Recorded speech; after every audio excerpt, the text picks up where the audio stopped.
it's the privilege of being involved in a sport that has the scrutiny of the world on it, right? And that is the pinnacle of motorsport.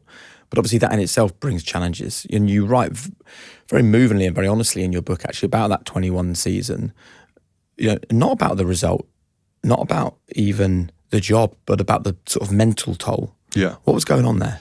Yeah, for sure. I mean, like, it was, without a doubt, like, it was the hardest season ever. I think we spent so many years, like when I joined Red Bull in 2015, it was the worst car we've ever produced.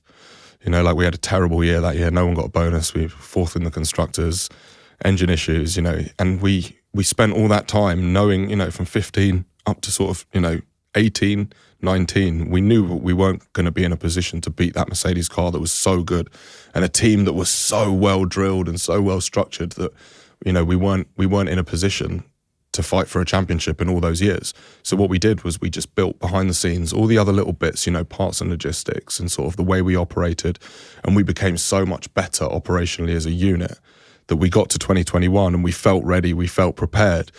But then obviously that pressure that we didn't really have, like it felt like, for me, it felt like we were never really under that much pressure because we and also the public sort of accepted that no one was beating those Merc cars in that era. No one was beating them. And that sort of had relieved the pressure for so many years. And now we're like, well, we've put ourselves in this position.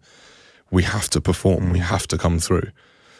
So yeah, like, you got the eyes of the world on you. Certainly for things like pit stops in that year, the pressure was absolutely huge because any one of those that had gone wrong, and we were almost perfect that year in 2021 in the pit lane. But we all accepted that every time we stepped out there, any one of those, any person that sort of made a mistake or something went wrong for them, it was going to be hugely impactful.